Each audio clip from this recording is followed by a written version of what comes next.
남태평양에 가면 요코이라는 이름의 동굴이 있다고 합니다. 1972년에 그곳에서 이 요코이라는 한 사람이 발견돼서 붙여진 이름인데요. 이 노인이 그 당시에는 이미 발견될 때가 노인이었으니까 누구냐 하면 제2차 세계대전 때 일본군으로 참전을 했는데 어떻게 전쟁 중에 낙오가 됐고 그 섬에 불시착해서 그 동굴에서 혼자서 그렇게 숨어 살았던 거예요.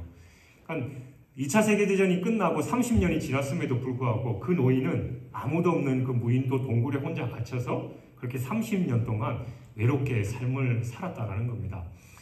물론 그 노인이 거기서 숨어 있으리라고 아무도 생각하지 못했을 거고 그랬기 때문에 누구 하나 거기 가서 전쟁 끝났다라고 소식을 전해주지 못했다라는 거죠. 그러니까 이 노인은 전쟁이 끝났다라는 그 소식을 듣지 못한 관계로 30년 동안 혼자 동굴에서 그렇게 어렵게 영명하는 삶을 살았다라는 겁니다. 참 안타깝고 불쌍한 그런 인생이지 아닐 수 없습니다. 오늘은 예수님께서 사망 권세를 이기시고 부활하신 것을 기념하고 축하하는 부활주일입니다. 예수님은 십자가에서 우리를 위해서 죽으셨지만 3일 만에 부활하셔서 그 구원을 완성하셨습니다. 그런데 중요한 것은 이 기쁜 소식이 아직까지 전해지지 않았고 이 소식을 듣지 못해서 하나님의 그 은혜 안에 또 축복 안에 거하지 못하는 사람이 이 세상에도 여전히 많이 있다라는 겁니다. 그래서 예수님은 부활하시자마자 가장 먼저 당신이 평상시에 훈련하고 같이 했던 그 제자들에게 찾아가셔서 이 부활의 소식을 전하라라는 대사명을 주셨습니다. 그래서 주님은 제자들에게 이 사명을 주시면서 세상으로 파송하셨지요. 오늘 본문의 마지막 부분이 바로 예수님께서 제자들을 파송하신 그 파송식의 한 장면인데, 근데 중요한 건 그 앞부분에 보면 또 다른 파송식이 있었다라는 겁니다. 그것은 이 부활의 진실을 덮으려는 자의 파송식이었고, 예수님은 이 부활의 소식을 전해야 하는 자들을 그 제자들에게 또 파송식을 거행하신 겁니다. 오늘 본문은 예수님의 부활 사실을 보도하고 있는 1절부터 10절에 이어서 예수님의 부활 소식을 접한 이 두 부류의 사람들에 대한 그 파송식에 대해서 기록하고 있는데, 그 첫 번째가 바로 유대 지도자들의 반응에 대해서 언급합니다. 이 제자들이 예수님께서 공생의 기간 동안 나는 죽어야 할 거고 3일 만에 부활할 거다, 이런 말을 이제 몇 번에 걸쳐서 하셨어요. 그러니까 이 소문을 들었던 이 유대 지도자들은 아무래도 죽은 사람이 어떻게 살아나냐, 이것들이 분명히 수작을 부리고 있다. 그래서 예수님의 제자들이 몰래 그 시신을 훔쳐가 놓고 부활했다라고 소문을 퍼뜨릴 게 뻔하다, 그런 생각을 하고 그 무덤을 큰 돌로 임봉하고 그리고 경비병들로부터 철저하게 지키게 했던 그 유대 지도자들은 경비병들이 밤에 큰 지진이 있었고 천사들이 나타나서 예수가 부활했다라고 우리에게 말해줬다라는 그 두렵고 떨리는 그 마음으로 달려와서 전한 그 소식을 듣게 된 겁니다. 그러니까 이 사람들 소위 요즘 표현으로 멘붕이 온 거죠. 그렇게 철저하게 다 막아놓고 경비병까지 세웠는데 예수가 부활했다니 이건 도무지 있을 수 없는 일이었다라는 겁니다. 그래서 그들은 그 무덤을 지키고 있던 그 경비병들에게 돈을 주면서 그 사실을 은폐하도록 음모를 꾸밉니다. 그들은 예수님의 생전에 예수님께 대놓고 메시아의 표적을 보여라, 네가 많은 기적들을 행하면서 나는 메시아다라고 하는데 진짜 메시아인 증거를 보여달라라고 그렇게 예수님께 요청했던 자들입니다. 그 요청에 대해서 예수님은 마태복음 12장 39절에서 그렇게 말씀하셨죠. 악하고 음란한 세대가 표적을 구하나 선지자 요나의 표적밖에는 보일 표적이 없느니라. 여기서 요나의 표적이란 부활의 표적이죠. 우리가 잘 아는 내용입니다. 요나가 3일 동안 물고기 뱃속에 있다가 하나님의 은혜로 되살아난 것처럼 예수님도 죽음에서 3일 만에 부활하신 거, 그게 바로 요나의 표적이고 또 메시아의 표적이다라고 말씀한 겁니다. 그리고 이 놀라운 표적을 산헤드린 공회원들은 주님의 무덤을 지켰던 그 경비병들을 통해서 객관적으로 그 소식에 대해서 전해 들은 겁니다. 바로 그들이 그토록 예수님께 보여달라고 원했던 메시아의 표적인 거죠. 그럼에도 그들은 주님을 메시아로 인정하지 않고 오히려 예수님의 부활 사실을 은폐하려고 하고 또 왜곡하려고 했던 겁니다. 이처럼 원하던 표적, 그러니까 즉 기적을 경험해도 믿음이 없으면 아무 소용이 없습니다. 믿음은 성령 안에서 주님과의 인격적인 만남을 통해서 이루어지는 것이기 때문이죠. 주님과 인격적인 만남과 교제 없이 그냥 육신으로 보는 그 표적으로만은 그 영혼이 주님을 섬길 수 없습니다. 이런 인격적인 교류가 없는 사람, 그러니까 주님께 대해서 마음의 문이 닫힌 사람들이 예수님이 죽었다라고 살아나신 것을 눈으로 봤다 해도 믿지 않는다라는 거예요. 산헤드린 공회는 이 부활의 현장을 목격한 군병들을 매수해서 예수님의 시신을 그 제자들이 훔쳐갔다라는 그 소문을 퍼뜨리도록 했습니다. 그래서 15절에 보면 군병들이 거짓 소문을 퍼뜨림으로 그 소문이 마태복음이 기록될 당시까지 유대인 가운데 두루 퍼졌다라고 그렇게 기록하고 있습니다. 그러니까 이 마태복음은 예수님의 부활 사건이 있은 후 꽤 오랜 시간이 지난 후에 기록됐어요. 그러니까 그 부활 사건의 그 경비병들이 퍼뜨린 그 소문, 거짓 소문이 그 시기까지 꽤 오랜 시간이 지나기까지 그 소문이 두루두루 퍼져 있었다라는 그 말입니다.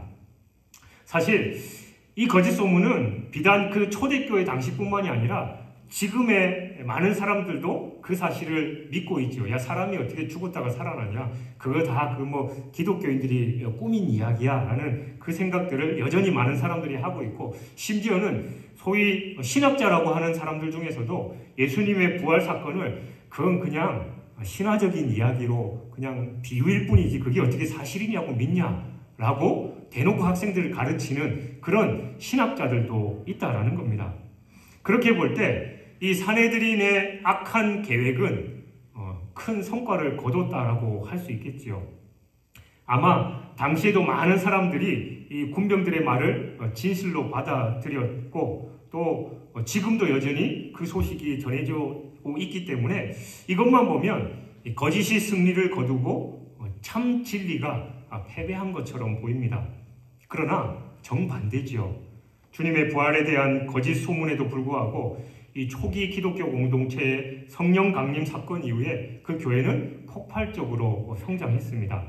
또 오늘날에 이르기까지 수를 헤아릴 수 없을 정도로 엄청난 사람들이 이 예수님의 부활을 믿고 자신들도 그러한 부활에 동참하기를 소망하고 있습니다. 거짓은 결코 진리를 이길 수 없습니다. 빛이 오면 자연스럽게 어둠이 물러가게 마련이듯이 거짓은 진리 앞에서 반드시 패배하기 마련입니다. 손바닥으로 하늘을 가릴 수 없고 태양이 구름에 가렸다고 해서 그 태양이 없는 건 결코 아니다라는 겁니다. 경비병들은 이 돈에 매수돼서 산헤드린 공회가 시키는 대로 거짓 소문을 퍼뜨렸습니다. 그들은 예수님의 무덤에 지진이 나고 천사가 강림해서 예수님이 살아나셨다라고 전하는 말을 똑똑히 들었고 또 빈 무덤을 눈으로 확인한 사람이었습니다. 그럼에도 불구하고 그들은 돈 몇 푼에 팔려서 진리를 왜곡하는 그런 사람들이 됐습니다. 불의한 자들의 하수인이 된 것이지요. 이것이 바로 하나님을 모르는 그런 사람들의 안타까운 실상입니다. 사실 그들은 지금 이 구원과 영생의 기회를 스스로 저버린 것이나 마찬가지입니다.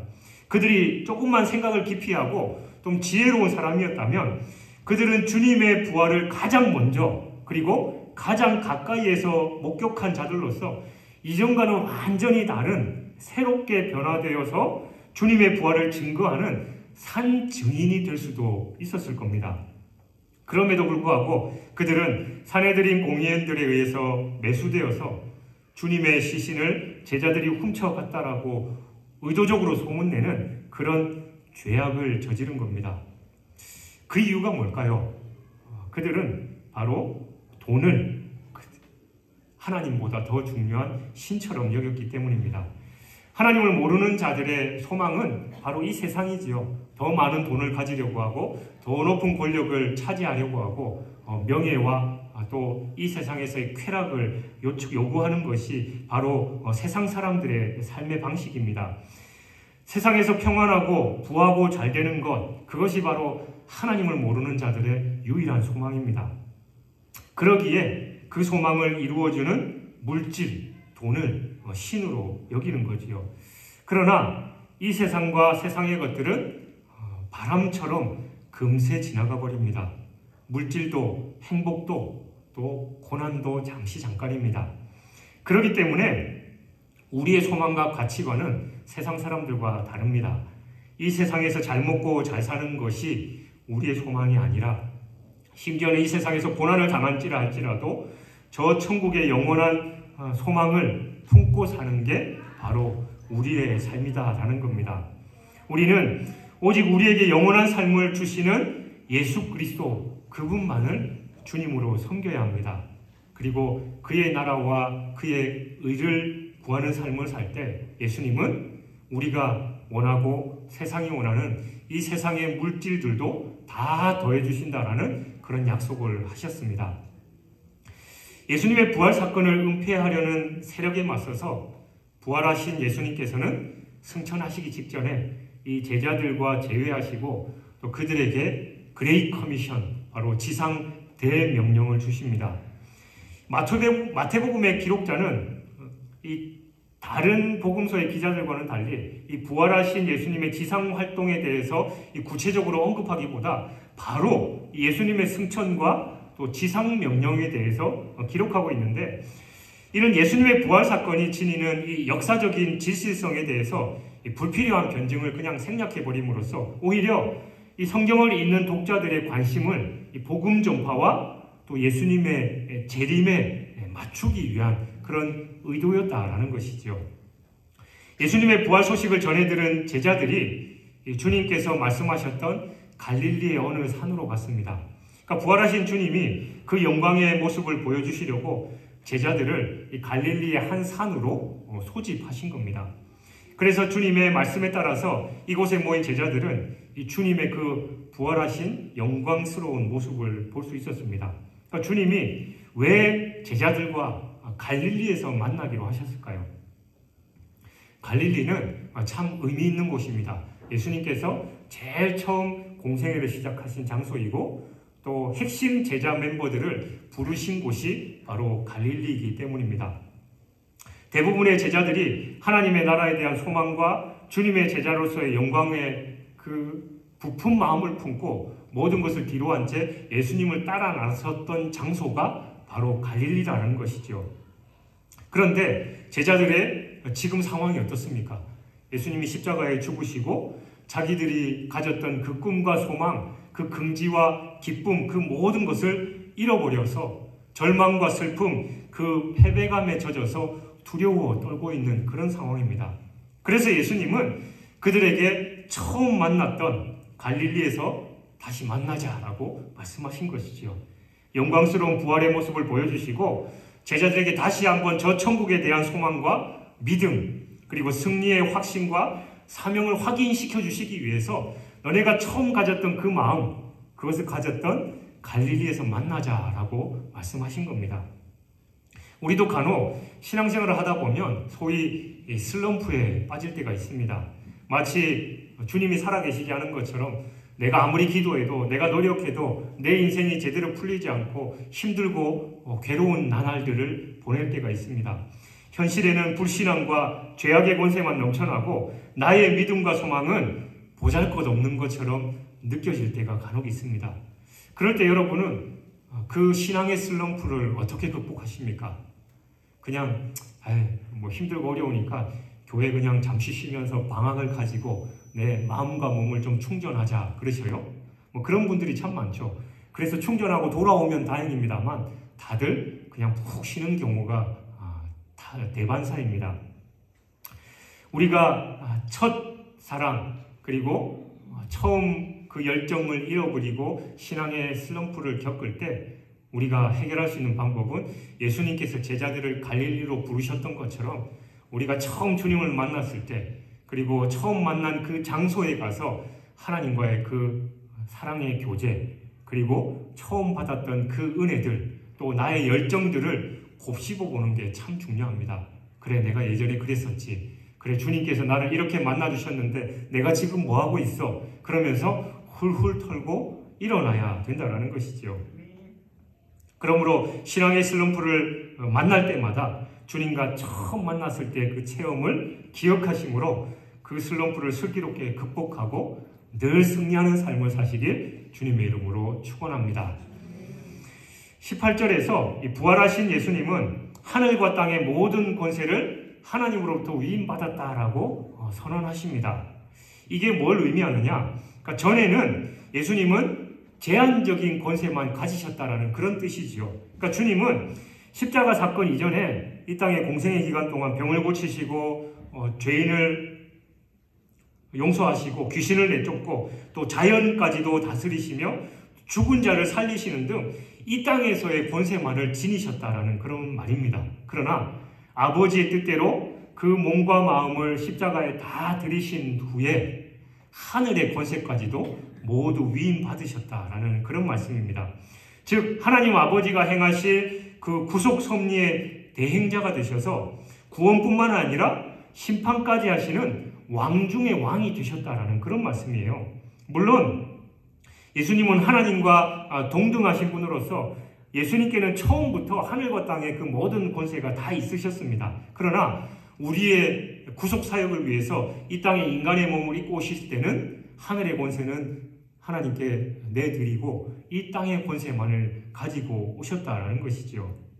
그런데 이제 죽음에서 부활하심으로 하나님으로부터 이전에 가지신 그 권세, 하늘의 권세까지도 다시 부여받으신 것입니다.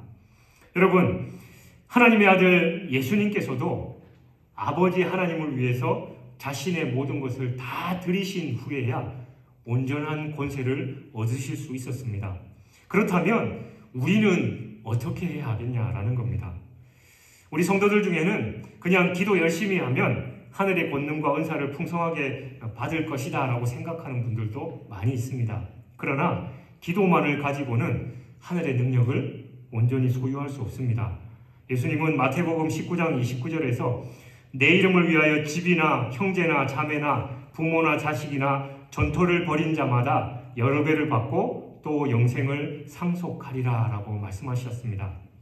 이 말씀은 자신과 자신의 것을 하나님 나라를 위해서 바친 자가 천국의 풍성한 권세와 영광을 누린다라는 그런 말씀입니다.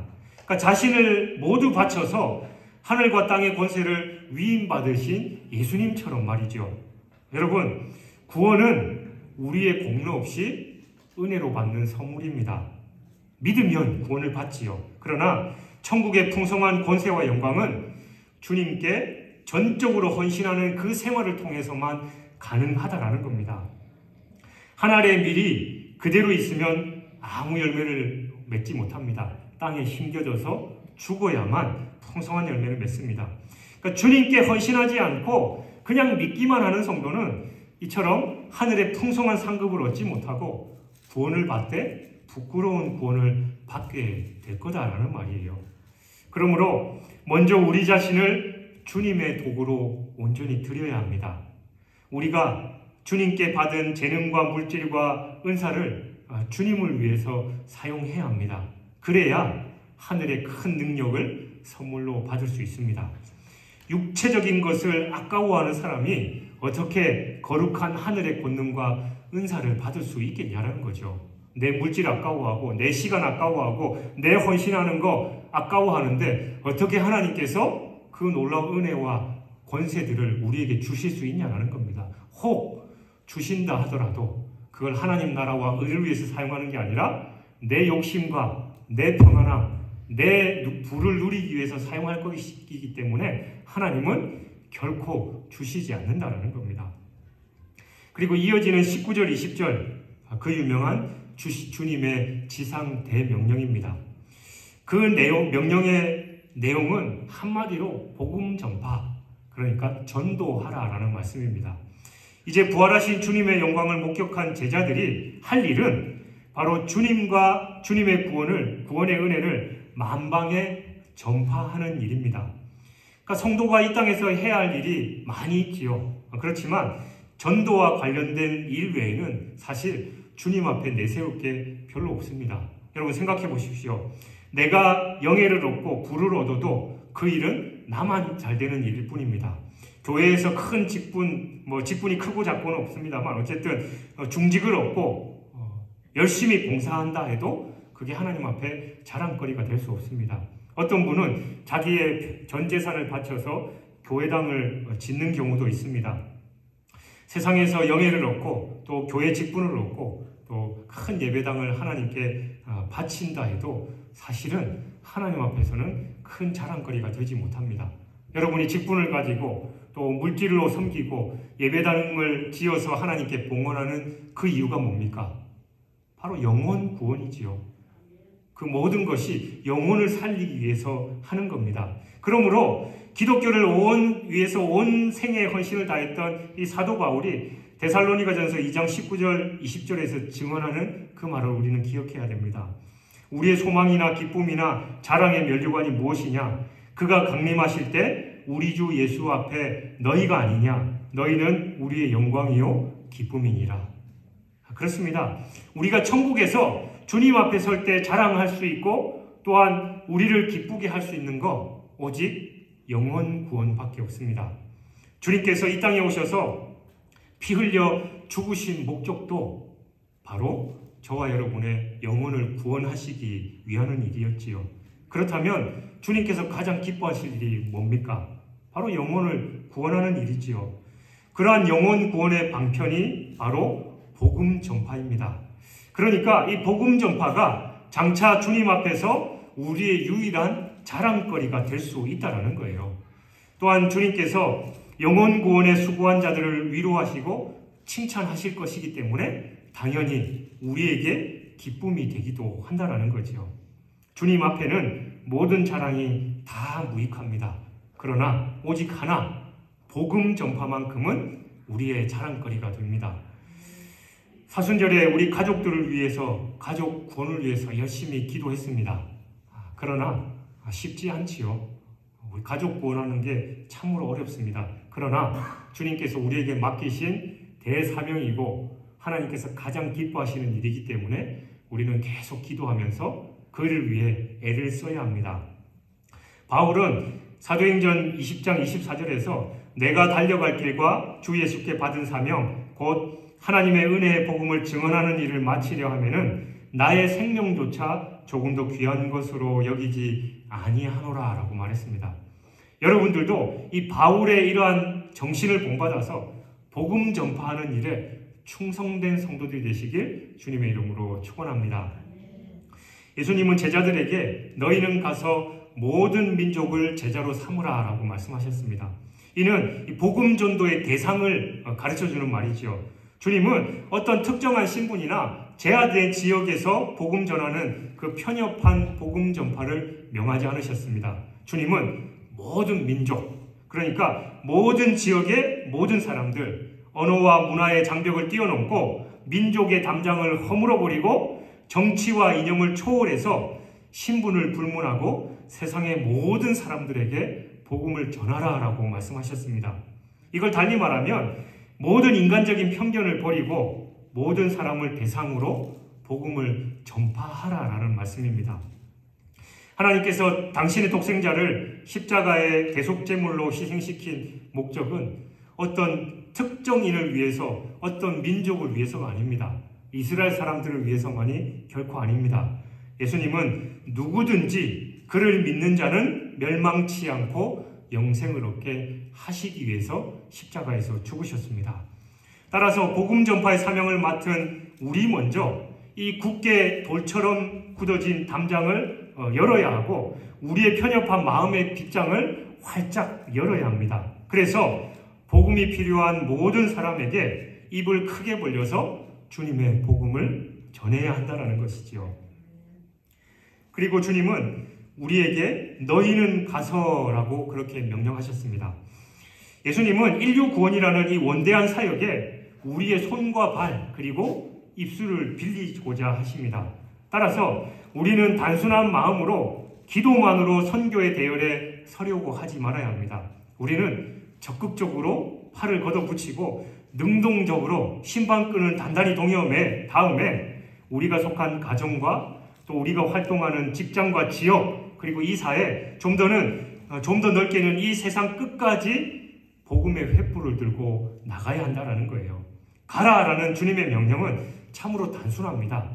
이 명령을 받은 우리는 어떤 이유나 어떤 해석도 다 뒤로 한 채 복음을 전하기 위해서 세상으로 그냥 가야 된다라는 겁니다.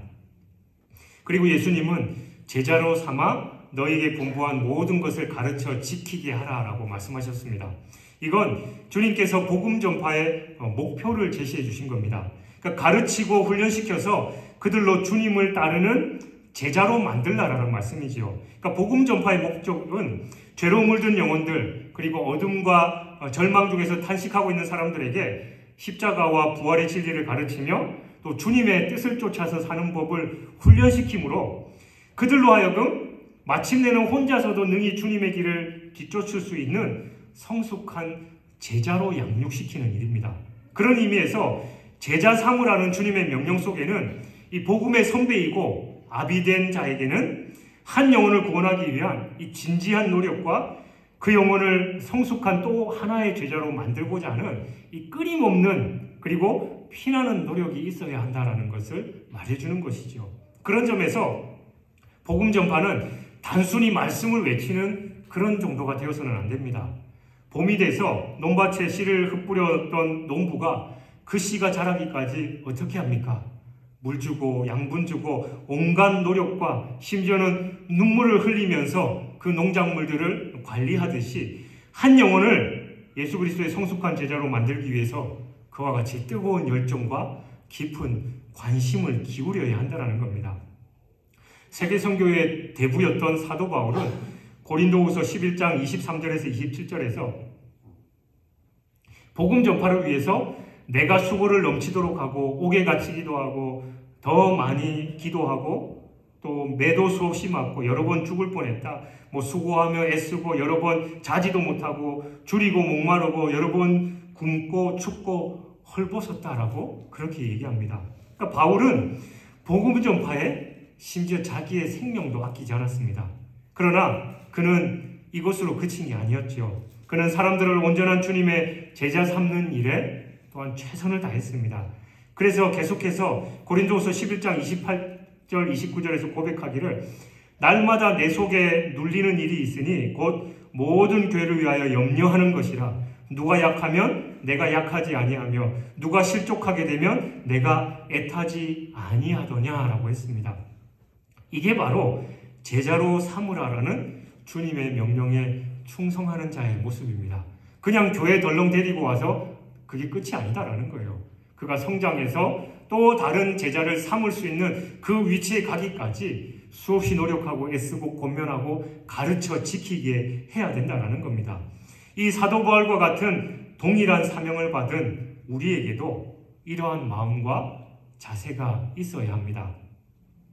마지막으로 20절 하반절을 보면 바로 예수님의 약속이 기록되어 있지요. 볼지어다 내가 세상 끝날까지 너희와 항상 함께 있으리라. 예수님은 일찍이 당신이 승천한 후에 보혜사 성령을 보내주실 것이다 라고 약속하시면서 요한복음 14장 16절에서 18절에서 또 다른 보혜사를 너희에게 주사 영원토록 너희와 함께 있게 하리니 그는 진리의 영이라. 세상은 능히 그를 받지 못하나니 이는 그를 보지도 못하고 알지도 못함이라. 그러나 너희는 그를 아나니 그는 너희와 함께 거하시며 또 너희 속에 계시겠습니다. 내가 너희를 보아와 같이 버려두지 아니하고 너희에게로 오리라 라고 말씀하셨습니다. 그 말씀이 뭐냐?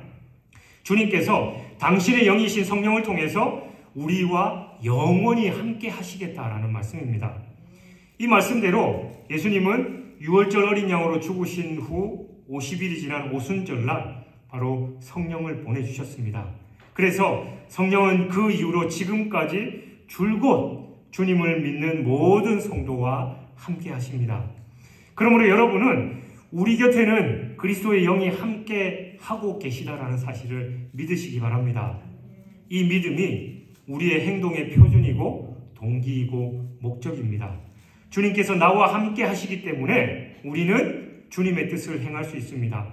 주님께서 나와 함께 하시기 때문에 어떤 일을 당해도 낙심하지 않을 수 있습니다. 주님께서 나와 함께 하시기 때문에 우리는 악한 길에 치우치지 않고 믿음의 길로 갈 수 있습니다. 주님께서 나를 돌보시기 때문에 사망의 음침한 골짜기를 다닐지라도 우리는 두려워하지 않을 수 있습니다. 그러므로 여러분, 주가 내 안에 내 곁에 계심을 믿으시기 바랍니다. 그것이 바로 나로 하여금 의와 진리의 길로 또 믿음의 길로 저 천국 길로 가게 하는 비결입니다. 또한 복음을 담대하게 전파할 수 있는 비결이기도 하지요. 성령께서 내게 능력 주시고 나와 함께 하시고 내 입에 할 말을 넣어주시기 때문에 우리는 담대하게 가서 주님의 부활의 증인이 될 수 있다는 겁니다. 사랑하는 여러분, 예수님은 사탄의 사망과 죄의 권세를 무찌르시고 십자가로 승리하셨습니다. 그리고 부활하셨습니다. 그래서 지금도 만왕의 왕으로 교회의 머리가 되시고 인간 역사를 주장하시며 우리의 생사화복을 결정하시는 주권자로 역사하고 계십니다. 이런 주님이 또한 언제나 우리와 항상 함께 하시겠다라고 약속하셨습니다. 그리고 우리에게 사명을 주셨지요. 저와 여러분, 그리고 오늘 98번째 생일을 맞이해서 하나님께 감사와 영광을 올려드리는 우리 진주중앙교회 공동체 사명이 바로 예수님께서 주신 땅끝까지 이르러서 주님의 증인되는 것입니다. 이러한 주님의 약속을 우리가 신뢰하면서 주님께서 맡기신 복음 전파의 사명을 잘 감당해야 합니다. 지금도 여전히 세상에서 갈 바를 알지 못하고 두려움에 떨면서 요코이 동굴에 갇혀서 그냥 어쩔 줄 몰라 두려워하고 있는 세상의 불쌍한 영혼들을 향해서 예수님은 가라라고 우리에게 명령하셨습니다. 여러분의 가족이, 여러분의 친지가, 늘 얼굴을 맞대고 있는 이웃들이 그 동굴에 갇혀서 언제 전쟁이 끝나나 나는 어떻게 하면 행복한 삶을 살 수 있을까라고 고통 가운데 그렇게 불쌍한 삶을 살고 있습니다. 우리가 가서 전해주지 않으면 그들은 그 삶에서 벗어날 수 없습니다. 그래서 주님은 우리로 하여금 가서 제자 삼고 그들로 하여금 또 주님의 다른 제자가 될 수 있도록 애쓰고 노력하라라고 대명령을 해주셨습니다. 그러나 반대로 여전히 사탄은 그 예수님의 부활 소식을 왜곡시키고 또 거짓으로 꾸며서 다른 소문을 퍼뜨리고 있고, 여전히 사이비 이단들은 다른 복음을 전하며 이 성경 말씀을 왜곡하고 있는 그런 상황입니다. 그렇기 때문에 우리가 더더욱 이 진리의 말씀을 전해야 하는 것이지요. 덮으려는 자에 맞서서 전해야 하는 우리의 사명을 잘 감당해서 하나님께 영광 돌리는 저와 여러분의 삶이 되시길 주님의 이름으로 축원합니다.